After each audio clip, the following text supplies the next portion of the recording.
जय हिंद, जय भारत। में रेबल श्रद्धानंद। निर्मला जी, आज का जो विषय है वो आपके ऊपर है। आप हमारी वित्त मंत्री हैं, फाइनेंस मिनिस्टर हैं, और मैं आपका टीवी के एक प्राइवेट चैनल में दिए गए इंटरव्यू के ऊपर देख रहा था और उसके ऊपर अपनी कुछ प्रतिक्रिया रखना चाहता हूँ। मुझे बहुत दुख हुआ आपके कमेंट सुन के मैम। मुझे नहीं पता आप ये आंकड़े कहाँ से लाती हैं। आपने उस इंटरव्यू में ये कहा मैम कि लोअर मिडिल क्लास जो होती है भारत में, उसकी न्यूनतम इनकम जो है यानी मिनिमम इनकम है वो 6 लाख से शुरू होती है और मैक्सिमम इनकम 18 लाख तक जाती है। मैम, मुझे बहुत दुख हो रहा है कि पता नहीं आपने इकोनॉमिक्स की पढ़ाई कैसे करी होगी। आप जानते हैं मैम लोअर मिडिल क्लास का मतलब क्या होता है, या लोअर का मतलब क्या है, इसका अर्थ आपको पता है मैम? लोअर, एक सिक्योरिटी गार्ड मैम 8 से 10 हज़ार रुपये कमाता है मैम, पूरे साल में 1,20,000 रुपये। उसे आप कौन से क्लास में रखना चाहेंगे मैम? एक नया क्लास क्रिएट कर देंगे क्या?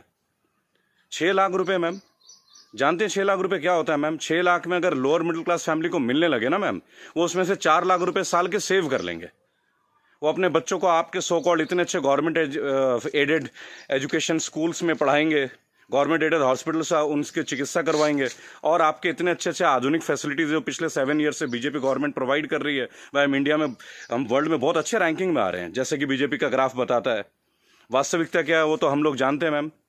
मैंने भी वोट किया मैम, बीजेपी को वोट किया, लगातार 2 बार वोट किया। लेकिन मैं आप जैसे नेताओं की जब सुनता हूँ ना मैम स्पीचेस, और आप लोगों के आंकड़े, आपके जो डेटा बैंक, आप ये डेटा बैंक कहाँ से लाती है मैम, ये सोच के मैं बहुत सरप्राइज रहता हूँ मैम। आपने बोला 6 लाख न्यूनतम है, 18 लाख मैक्सिमम है मैम। 18 लाख समझते हैं आप मैम? 18 लाख क्या होता है मैम? 18 लाख तो मैम एक अच्छे खासे MBA का पैकेज नहीं है एनम में मैम, पर एनम का, वो भी टॉप इंस्टीट्यूट में पढ़ के। आपके सो कॉल्ड कॉलेजेस से जो बच्चे निकलते हैं, MBA BTech, आप जानते हैं इनकी पैकेज कहाँ से स्टार्ट होती है मैम? तो इसका मतलब ये सब लोअर मिडिल क्लास में आते होंगे आपके हिसाब से। So called good MBA, so called good BTechs and MTechs, ये तो लोअर मिडिल क्लास से आते होंगे मैम। हायर वाले कौन होते होंगे ma'am? Highly rich people, highly rich industrialist. Upper middle class तो फिर आसमान में रहने और जमीन पर रहेंगे ही नहीं। अपने आंकड़े ठीक कीजिए मैम, देश एक मुश्किल दौर से गुजर रहा है। आप किस तरह की स्टेटमेंट दे रहे हैं? आपने उस दिन बोला मैं मुद्रा लोन में हमने इतने इतने लोगों को दिया, हमने उद्योग वालों को दिया, हमने बुनकरों को दिया। मैम आपने किसको क्या दिया? पेपरों में दिया है क्या मैम? आपको मैं चैलेंज करता हूँ Nirmala Sitharaman ji, I am officially challenging you ma'am. 100 youth लेके मैं आपके पास आने को तैयार हूँ, जो ग्रेजुएट्स हैं, पोस्ट ग्रेजुएट्स। आप मुझे ये बताएं कौन से ब्रांच से आप उनको ये लोन देंगे मैम? मैं आपके पास ले आता हूँ मैम, और मैं नतमस्तक हो जाऊंगा, क्योंकि जब आप 100 को देंगे, अगला 1 लाख यूथ मेरे साथ तैयार होगा मैम। केवल टीवी में आके ऐसे इंटरव्यूज मत दीजिए मैम। आप लोग अपने घरों में बैठ के थाली पीट रही हैं और आके अपने ये वक्तव्य सुना रहे हैं। अरे आप लोगों को अंदर आइए मैम, लोगों के बीच आइए। आपको तो अभी तक लोअर मिडिल क्लास फैमिली का डेफिनेशन नहीं मालूम है। और मैम एक सवाल है मेरा आपसे और मोदी गवर्नेंस से, आप मुझे ये बताएं मैम कि राजनीति एक सेवा है या नौकरी है? मेरे स्पीचेस बेसिकली मैम कभी होते नहीं है, मैं लिख के कभी नहीं लाता मैम। जो मेरी खुद की फीलिंग्स है, मैंने अपने नाम में रेबल शब्द इसलिए, क्योंकि जो गलत है मैं तो बोलूंगा ma'am. I have the right to express my views. आप मुझे ये बताएं मैम, पॉलिटिक्स, राजनीति, इज इट, ये सेवा है मैम या नौकरी है?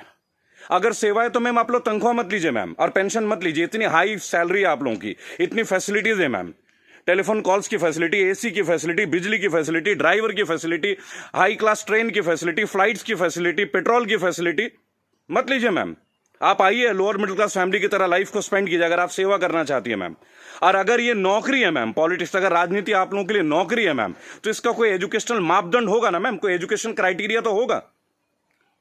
मोदी जी, मैं आपसे क्वेश्चन पूछना चाहता हूं कि ऐसा कौन सा डिग्री ले लिया मैं निर्मला सीतारमण जी ने, जो आप एक पहले इनको आप डिफेंस मिनिस्टर बनाते हैं, चंद महीनों के बाद आप इन्हें मिनिस्ट्री ऑफ फाइनेंस दे देते हैं। अरे डिफेंस तो हमारी शक्ति परीक्षण की बात है। It is about our valour, it is about our strength, it is how much mentally fit we are, how much physically tough we are. How can you give a position, both the position to same person? Are they eligible for the same post ma'am? Sir क्या ये दोनों same post के लिए eligible होते हैं क्या? मुझे लगा था कि आपने कहा था अच्छे दिन आएंगे तो ठीक है, आप क्राइटेरिया को बदलेंगे। सर आपने तो क्राइटेरिया नहीं बदला, आपने तो दूसरे दलों के नेताओं को अपने पार्टी में लेके आ गए, उनको भगवा रंग दे दिया, उनको नेताएं बना दी। मैं दिल्ली में जनवरी मंथ में इंटरव्यू देख रहा था अनुराग ठाकुर का, फरवरी में, देश के गद्दारों को गोली मारो। बड़ी अजीब बात है, हाईली एजुकेटेड हैं, क्रिकेटर हैं वो, शायद BCCI के हैं, और तो और अमित शाह के पुत्र जो वो सेक्रेटरी बन जाते हैं। लोगों के ऊपर आप लोगों को बड़ा अच्छा लगता है। आपकी IT टीम के ज़्यादातर लोग राहुल गांधी को पप्पू पप्पू कप्पू करके बुलाते हैं। देखिए मैंने एक बात सीखा है, अगर आपको हंसना है ना तो सबके साथ हंसें। If you want to laugh, laugh with others. Don't try to laugh at others.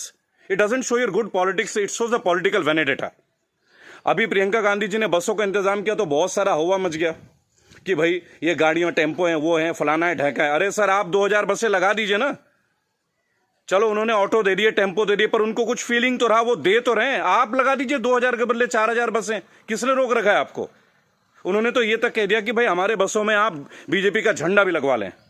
गलत कर दिया क्या सर? उसमें भी आप लोग शोर मचाना लग जा रहा है। ऐसा लगता है जैसे you are always ready to fight instead of getting it worked. अच्छा देखिए, मैंने नितिन गडकरी का भाषण सुना टीवी में, ये लास्ट वीक की बात है सर। उन्होंने कहा स्वदेशी अपनाओ। चलिए सर, अपना लेते हैं, पर मुझे ये बताएं, मेक इन इंडिया और मेड बाय इंडिया, इन दोनों का डिफरेंस आपके मिनिस्ट्री का कोई एक मिनिस्टर मुझे दे सकता है क्या? मेक इन इंडिया है क्या सर?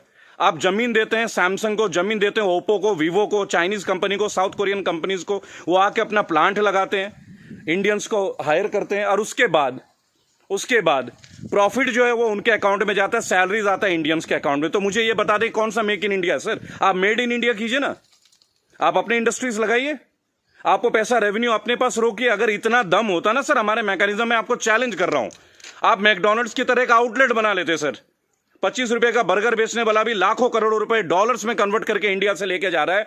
आप छोड़िए मोबाइल फोन तो बहुत बड़ी बात है, 20-20, 50-50 हजार की बात है। आप बर्गर बनवा दीजिए सर, आप ब्रेड्स बनवा दीजिए, रेवेन्यू यहां जनरेट करवा दीजिए सर, मेड इन इंडिया कर दीजिए।